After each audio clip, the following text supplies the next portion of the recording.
Hello dear viewers, मैं हूं doctor Mohammad Noor Alam Khan. मैं वेलकम करता हूं आप सबका अपने चैनल हेल्दी चाइल्ड पर। और दोस्तों, आज मैं आपसे बात करूंगा फीवर के बारे में। फीवर यानी कि बुखार जिसे कहते हैं, और ये सबसे कॉमन सिम्टम है किसी भी बीमारी का। आज मैं आपको बताऊंगा कि फ़ीवर क्यों होता है, फ़ीवर हम कब कहेंगे, और फीवर को हम किस तरह से सही तरह से रिकॉर्ड करेंगे, और फीवर अगर हमें है तो उससे क्या क्या नुकसान हो सकता है, और फीवर से हमें क्या क्या फ़ायदा है। फीवर अगर हमें हुआ है तो हम किस तरह से उसको कंट्रोल करेंगे, और क्या क्या ऐसे लक्षण हैं जो फीवर के साथ अगर हम देखें तो हम अपने डॉक्टर से तुरंत कंसल्ट करें, यानी कि डेंजर साइंस जो फीवर से एसोसिएटेड है वो मैं आपको बताऊंगा। तो इस वीडियो को लास्ट तक ज़रूर देखिएगा, क्योंकि लास्ट में मैंने आपको बताया है कि फ़ीवर को आप घर में कंट्रोल कैसे करें, और इसके अलावा जो डेंजर साइंस है वो भी एक्सप्लेन किए हैं। तो आइए बिना देर किए हुए स्टार्ट करते हैं आज का टॉपिक।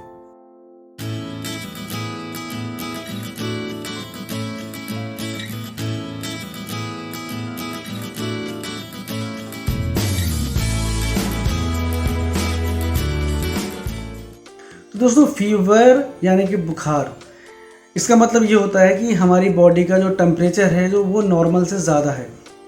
लेकिन हर जो टेम्परेचर का बढ़ना वो फीवर नहीं है। जैसे कि आपने एक्सरसाइज किया, उसके बाद जो बॉडी का टेम्परेचर बढ़ गया, वो फीवर नहीं है।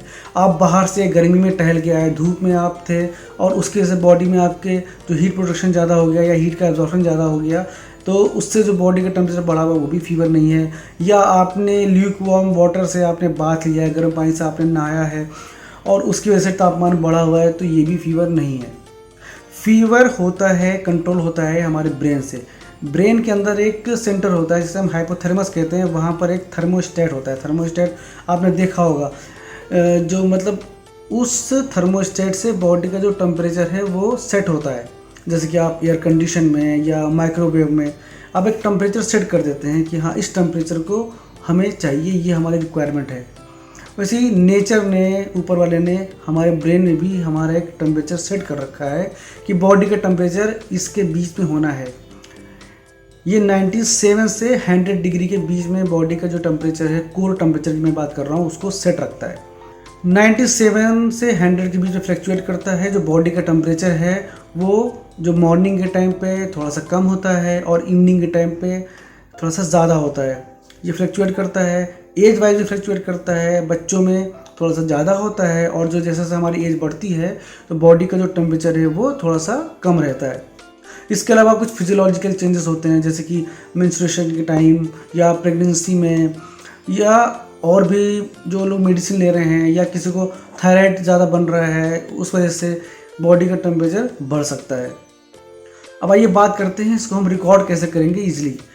दो तरह के थर्मामीटर बहुत ज़्यादा जो यूज़ में होते हैं। पहला है डिजिटल थर्मामीटर, दूसरा मरकरी वाला। जो डिजिटल थर्मामीटर है वो काफ़ी कन्वीनियंट होता है, आसानी से आप यूज़ कर सकते हैं।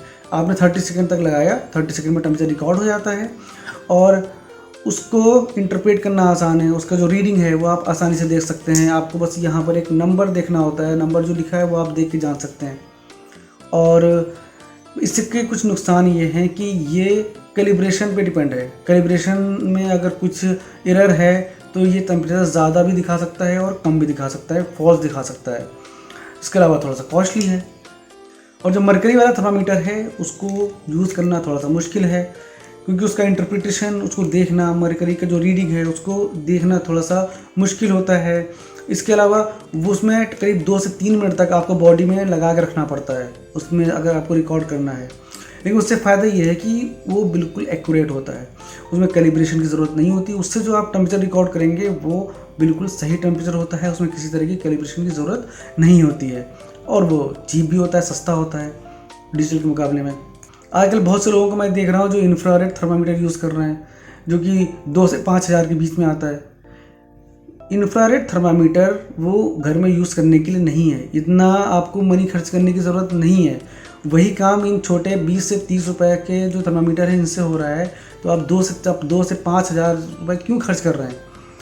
वो हम यूज़ करते हैं जैसे एयरपोर्ट है, रेलवे स्टेशन है, या जहाँ पर हमको थर्मल स्क्रीनिंग करनी है। और वो आप ये बात दिमाग में बैठा लीजिए, वो थर्मल स्क्रीनिंग हो रही है जो कहीं भी आप देख रहे हैं इस तरह से फोरहेड के सामने लगा के जो स्क्रीनिंग कर रहे हैं, वो कोरोना की स्क्रीनिंग नहीं है, वो टेम्परेचर की स्क्रीनिंग है। हाँ, किसी को फीवर है या नहीं है ये पता लगेगा, उससे ये नहीं पता लगेगा कि कोरोना है या नहीं है। लोग ये सोच सोच के परचेज़ की ले रहे हैं कि इससे हम कोरोना की स्क्रीनिंग कर लेंगे, तो ये बात अपने दिमाग से निकाल दी है। खैर, हम अपने पॉइंट पे आते हैं। अब हम बात की करेंगे थर्मामीटर से हम कहाँ कहाँ थर्मामीटर नाप सकते हैं। जो डॉक्टर्स है या नर्सिंग स्टाफ हैं वो ज़्यादातर मुंह से देखते हैं या एक्जिला मतलब ये जो आपका जो साइड वाला पार्ट है या एक्जिला बोलते हैं इसे, यहाँ से आप नाप सकते हैं। लेकिन बच्चों में, वो जो छोटे बच्चे होते हैं उनमें हम रेक्टम में भी नापते हैं। रेक्टम मतलब जो पॉटी का जो रास्ता होता है वहाँ पर थर्मामीटर डाल के हम वहाँ से नाप सकते हैं। लेकिन घरों में हम ज़्यादातर मुंह या एक्जिला ही यूज़ कर सकते हैं। एक्जिला में या माउथ में आप कहीं भी अगर लेते हैं तो उसकी रीडिंग अलग अलग होती है। एक्जिला में जो रीडिंग है उसको जो वहाँ पर जो फीवर का जो क्राइटेरिया है वो अलग है, और माउथ का अलग है, और रेक्टम का अलग है। रेक्टम को अभी हम डिस्कस नहीं करेंगे क्योंकि आप जनरली घरों में वो यूज़ नहीं करते हैं। हम अभी बात जो करेंगे वो माउथ और एक्जिला की बात करेंगे, और जो यूनिट हम यूज़ करेंगे वो फ़ारेनहाइट यूज़ करेंगे। अगर हम सेल्सियस और फ़ारेनहाइट एक साथ की बात करेंगे तो फिर आप कंफ्यूज हो सकते हैं। इसलिए इजी ये है कि मैं आपको जो रीडिंग बताऊंगा वो फ़ारेनहाइट में बताऊंगा, और अगर ज़रूरत पड़े आपको तो आप इसे किसी भी मोबाइल डिवाइस से और नेट पे जाके इसको आप सेल्सियस में कन्वर्ट कर सकते हैं। तो अब मैं बात करता हूँ फीवर कब बोलेंगे। तो ये बात आप याद रखिए, जो कोर बॉडी टेम्परेचर है वो 97 से 100 डिग्री फ़ारेनहाइट होता है। अब अगर किसी ने अपने माउथ में टेम्परेचर रिकॉर्ड किया और माउथ का टेम्परेचर 99.5 से ज़्यादा आ रहा है, 99.5 से ज़्यादा अगर आ रहा है तो ये फीवर कहलाएगा। अगर हम एक्जिला में नापते हैं और वो 99 डिग्री फ़ारेनहाइट आ रहा है या उससे ज़्यादा आ रहा है तो ये फीवर कहलाएगा। अगर टेम्परेचर 99 से नीचे है एक्जिला में या 99.5 या उससे नीचे है माउथ में तो ये फीवर नहीं है। इन दोनों वैल्यूज़ को आप याद रखिए। रेक्टम में थोड़ा ज़्यादा होता है, 100.5 100.4 के ऊपर हम फीवर मानते हैं। अब ये बात करते हैं कि फ़ीवर किन किन वजह से हो सकता है। तो सबसे पहले और सबसे कॉमन वजह है वो इन्फेक्शन वायरल हो या बैक्टीरिया हो या फंजाई का हो या पैरासाइट्स का हो। कोई भी इन्फेक्शन अगर है तो वो फीवर करा सकता है। जो सबसे कॉमन जो फीवर की वजह होती है वो वायरल फीवर होता है, कॉमन कोल्ड होता है। इन सब में जो फीवर होता है ये सबसे कॉमन रीज़न है फीवर होने का। इसके अलावा बहुत से रीज़न हो सकते हैं। कुछ ऐसे कंडीशन हो सकते हैं जैसे कि अगर किसी का थायराइड बढ़ा हुआ है, थायराइड हार्मोन जो ऊपर से ले रहा है उसके डोज एक्स्ट्रा हो गई। कुछ मेडिकेशंस ऐसी होती हैं, किसी को इंजरी हो गई, बॉडी में कहीं भी इंजरी हो गई, कहीं की फ्रैक्चर हो गया है, बोन इंजरी हो गई है, या फिर कहीं सूजन हो गई है, मस्कुलर इंजरी हो गई है, उन इंजरी से फीवर हो सकता है। किसी को कैंसर है तो उससे ही फीवर हो सकता है। फीवर होता है कुछ केमिकल्स की वजह से। जितनी मैंने अभी तक रीज़न बताए, जो कॉज बताएं, उन कॉज की वजह से बॉडी में कुछ ऐसे केमिकल रिलीज़ होते हैं, कुछ ऐसी साइटोकाइन इंटरल्यूकिन नाम के जो पायरोजन जिसे हम बोलते हैं, वो पायरोजन रिलीज़ होते हैं। ये पायरोजन जो ब्रेन में हाइपोथैलेमस होता है, जहाँ पर हमारा जो थर्मल रेगुलेशन सेंटर होता है, उसका जो थर्मोस्टेट है, उसका जो सेट टेम्परेचर है उसको वो बढ़ा देता है, उसको हाई कर देता है, जिसकी वजह से बॉडी अपना टेम्परेचर बढ़ा लेती है। अब क्वेश्चन ये उठता है कि इन्फेक्शन से ये केमिकल रिलीज़ क्यों होते हैं। एक्चुअली ये जो केमिकल रिलीज़ होते हैं ये हमारी बॉडी का डिफेंस सिस्टम है। हमारी बॉडी को बीमारियों से, वायरस से, बैक्टीरिया से, इन सब से बचाने के लिए है, इन सब से लड़ने के लिए है।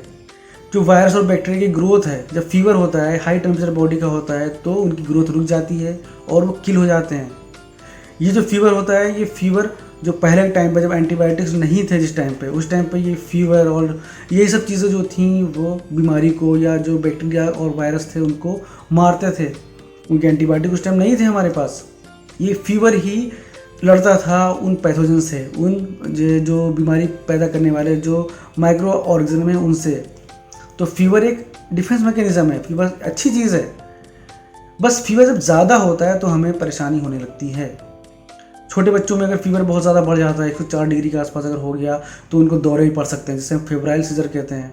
इसके अलावा फीवर ज़्यादा होने की वजह से भूख कम हो जाती है, नींद कम हो जाती है और बॉडी डिहाइड्रेट हो जाती है, डिहाइड्रेशन हो सकता है। ऐसे बहुत सारे डिफ़िकल्टी हो सकती है बहुत ज़्यादा फीवर होने की वजह से। इसीलिए फ़ीवर को हमें कंट्रोल करना पड़ता है।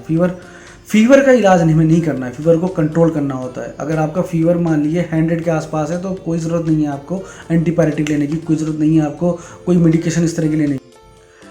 अपनी बॉडी को आपको टाइम देना है।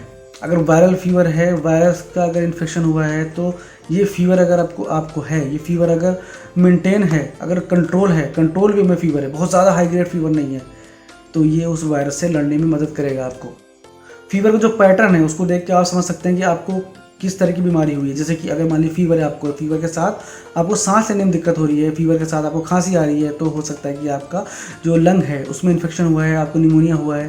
फीवर के साथ अगर किसी बच्चे को या किसी को भी फीवर के साथ अगर बेहोशी हो रही है या बुखार के साथ दौरे पड़ रहे हैं, तो हो सकता है मेनिंजाइटिस हो, इंसेफेलाइटिस हो। इसके अलावा बुखार के साथ अगर दस्त आ रहे हैं, बुखार के साथ उल्टियाँ आ रही हैं, तो गैस्ट्राइटिस हो सकता है, गैस्ट्रोइंटाइटिस हो सकता है, टाइफाइड हो सकता है। फीवर के साथ अगर किसी को कपकपी हो रही है, फीवर के साथ अगर जाड़ा लग रहा है, तो हो सकता है कि वायरल फीवर हो सकता है, या फिर यूटीआई हो सकता है, यूरिन में इन्फेक्शन हो सकता है। फीवर अगर मान लीजिए दिन में नहीं रहता है, सिर्फ शाम को आ रहा है, डेली शाम को आ रहा है, तो इसका मतलब कि उसको टीबी जैसी कोई बीमारी है, टीबी है, सार्कोइडोसिस है, ये सब भी हो सकता है। फीवर के साथ अगर गले में खराश है, कुछ निगलने में दिक्कत हो रही है, तो इसका मतलब उसको टॉन्सिलाइटिस है। फीवर के साथ नाक बह रही है, पानी आ रहा है, नाक से छींकें आ रही हैं, तो कॉमन कोल्ड है। इसी तरह से फीवर का जो पैटर्न है और फीवर का जो कैरेक्टर है उसको देख के डॉक्टर काफ़ी हद तक अंदाज़ा लगा लेते हैं कि ये किस तरह का फीवर है, क्या बीमारी हो सकती है, और उसे कंफर्म करने के लिए हमें इन्वेस्टिगेशन या जांचें करानी पड़ती हैं। अब आइए बात करते हैं फीवर के ट्रीटमेंट के लिए। तो सबसे पहली चीज़ जो आपको दिमाग में बैठानी है, फीवर का ट्रीटमेंट नहीं होता है, फीवर को कंट्रोल करते हैं, और ट्रीटमेंट होता है कॉज का, जिस वजह से फीवर हो रहा है। फीवर अपने आप में कोई बीमारी नहीं है, फीवर बस एक सिम्टम है, और बेटर वे में हम कह सकते हैं कि फीवर एक इम्यूनिटी का पार्ट है, बॉडी इसको बीमारी से बचाने का पार्ट है। इसलिए फीवर अगर आपका इतना ज़्यादा नहीं है कि आपको बहुत ज़्यादा परेशानी हो रही है, तो आपको फीवर ख़त्म करने के लिए कोई पैरास्टामोल या मेडिसिन लेने की ज़रूरत नहीं है। अगर फीवर ज़्यादा हो रहा है तभी आपको ट्रीटमेंट लेना है। कुछ ऐसी बीमारियाँ होती हैं जिसमें कि फीवर जो है अपने आप ठीक हो जाता है बिना किसी मेडिकेशन के, जैसे कि डिहाइड्रेशन फीवर बच्चों में खासकर होता है। अगर डिहाइड्रेट हो गए तो उनको फीवर होता है, आप हाइड्रेशन लीजिए, उनको पानी कमी पूरा करिए, उनका फीवर ख़त्म हो जाएगा। इसके अलावा हीट स्ट्रोक, तो हीट स्ट्रोक होता है, वो भी आप अपने बेबी को कोल्ड करिए, कोल्ड स्पॉन्जिंग करिए, या उसको ठंडे पानी से उसको नहलाइए, बाथ दीजिए। इसके अलावा वायरल फीवर है, वायरल फीवर 3 से 4 दिन में अपने आप ख़त्म हो जाता है। आप कोई भी मेडिकेशन नहीं देंगे तो वायरल फीवर 3 से 4 दिन में ख़त्म हो जाएगा अपने आप, किसी भी ट्रीटमेंट की ज़रूरत इसमें नहीं है। अगर फीवर आपका ज़्यादा है तो 2 तरीके से उसको हम कम कर सकते हैं। पहला चीज़ तो मैंने आपको बताई, आपके ब्रेन का जो सेंटर है वहाँ से थर्मो रेगुलेटर जो आप उसने ऊपर सेट कर दिया है उसको आपको वापस बैक लाना है। ये बैक लाने का काम करता है एंटीपायरेटिक, मतलब जो दवाएं फीवर को कम करती हैं, जैसे कि पैरासीटामोल, आइब्रूफ्रेन। तो ये सब जो सॉल्ट हैं इनको आप यूज़ कर सकते हैं। अगर आप एडल्ट हैं तो आप 500 या 650 mg की पैरासीटामोल की टैबलेट ले सकते हैं, और जो बेबी हैं, बच्चे हैं, उनके लिए अगर 1 साल से कम है तो पैरासीटामोल की ड्रॉप्स आती हैं बहुत सारी, और अगर 1 साल से बच्चा है तो सिरप्स आती हैं, उनके लिए सिरप्स आप दिए। और उनकी जो डोजिंग होती है वो वेट के हिसाब से, एज के हिसाब से अलग अलग होती है, तो वो आप अपने पीडियाट्रिशियन से पूछ सकते हैं, या फिर आप कुछ ऐसी कंपनीज, कुछ ऐसे ब्रांड्स हैं जैसे कि स्विमॉल नाम से आता है, उसमें उनके लेबल में जो एज के वाइज जो डोज होती है वो लिखी हुई है, तो आप उस ब्रांड को भी ले सकते हैं। लेकिन आपको अपने डॉक्टर को बाद में ज़रूर दिखाना है ताकि फीवर का कॉज पता चल सके और उसका ट्रीटमेंट हो सके। दूसरा तरीका ये है कि बॉडी का टेम्परेचर को कम करना। सबसे पहले तो आपको ये करना है कि अगर आपको फीवर है, तेज़ फीवर है, तो आप अपने कपड़े लूज़ कर दीजिए। बच्चा है तो उसके कपड़े खोल दीजिए, उसकी जो बॉडी की हीट है उसे निकलने दीजिए। कुछ लोग फीवर आता है तो बच्चों को और ज़्यादा ढक देते हैं और कवर कर देते हैं कि उसको ठंड न लग जाए, तो ये आप बच्चे के साथ बहुत गलत कर रहे हैं। उसका बॉडी का टेम्परेचर बढ़ता जाएगा, और अगर टेम्परेचर ज़्यादा बढ़ गया तो दौरा भी पड़ सकता है। इसलिए बच्चों को तुरंत खोल दीजिए, और एडल्ट हैं तो आप भी अपने कपड़े को लूज़ कर दिए, और लूज़ करने के बाद अपनी हीट को लॉस होने दिए। और जिस इन्वायरमेंट में आप बैठे हैं, कमरा हो या कहीं बाहर बैठे हों, वो ठंडा हो। ठंडा का मतलब वो रूम टेम्परेचर हो, नॉर्मल टेम्परेचर हो, जहाँ गर्म ही ना हो। फीवर में बॉडी का वाटर बहुत ज़्यादा लॉस होता है, इसलिए अपनी बॉडी को खूब ज़्यादा फ्लूइड देना है, अच्छे से फ्लूइड देना है, हाइड्रेट रखना है। अगर छोटा बेबी है तो उसे ब्रेस्ट फीडिंग की फ्रीक्वेंसी बढ़ा दीजिए, या दूध पिलाते हैं जो भी आप फॉर्मूला फीड, तो उसकी फ्रीक्वेंसी बढ़ा दीजिए, ज़्यादा दीजिए उसको। और इसके साथ साथ जो लिक्विड हैं, लिक्विड डाइट है, जैसे आप नारियल का पानी ले सकते हैं, दही या छाछ ले सकते हैं, या आप नींबू पानी का घोल ले सकते हैं। इसके अलावा आप ORS का घोल ले सकते हैं। इस तरह की चीज़ें आप ज़्यादा लीजिए ताकि आपकी बॉडी में पानी की कमी ना होने पाए। जितना ज़्यादा आप हाइड्रेट रहेंगे उतनी ज़्यादा आपकी बॉडी की स्वेटिंग होगी, पसीना निकलेगा और आपकी बॉडी कूल होगी। और आप ल्यूक वार्म वाटर से, गुनगुने पानी से आप नहा सकते हैं। गुनगुने पानी से नहाने से आपको फीवर में काफ़ी आराम मिलेगा। और जो सबसे अच्छा तरीका है इन सब में वो है कोल्ड कंप्रेशन, यानी कि पानी की पट्टियाँ रखना। आइसी वाटर नहीं होना चाहिए, बर्फ़ पड़ा हुआ या बिल्कुल चिल्ड पानी नहीं होना चाहिए। पानी नॉर्मल टेम्परेचर का हो, उस पानी को आप कपड़े, सूती कपड़ा लेके उससे गीला करके और माथे से लेके पूरी बॉडी तक आप कर सकते हैं। स्टार्ट आप माथे से करिए, फोरहेड से करिए, उसके बाद फेस पे, नेक पे, फिर बॉडी पे, इस तरह से करते रहिए जब तक कि बॉडी का टेम्परेचर नॉर्मल ना हो जाए। अब कुछ डेंजर साइंस समझ लीजिए फीवर के साथ अगर आपको दिखते हैं तो। फीवर के साथ दौरे पड़ें, फीवर के साथ जो पसलियाँ चलें, या फीवर के साथ बहुत ज़्यादा पेशाब में जलन हो, या फीवर के साथ बिल्कुल पानी ऐसे दस्त आ रहे हो, या फीवर के साथ इतना ज़्यादा वॉमिटिंग हो रही हो कि आप कुछ भी ले रहे हैं वो डाइजेस्ट नहीं कर पा रहे हैं, या फीवर के साथ आपको आंखों के सामने अंधेरा छा रहा हो, या फीवर पैरास्टामोल लेने के बाद भी डाउन नहीं हो रहा हो, तो आपको तुरंत अपने डॉक्टर को दिखाना है, अपने डॉक्टर से कंसल्ट करना है। तो होप करता हूँ दोस्तों ये वीडियो आपको पसंद आई, जो आपका बेसिक है फीवर को लेके वो क्लियर हो गया होगा। इस वीडियो को सबको शेयर करिए ताकि सबको ये जानकारी पहुंच सके और ज़्यादा से ज़्यादा लोग इससे फ़ायदा उठा सकें। और हमारे चैनल को आप अभी तक सब्सक्राइब नहीं किया तो सब्सक्राइब कर लीजिए। अपना प्यार ऐसे ही बनाए रखिए, देखते रहिए हमारा channel healthy child. Thank you.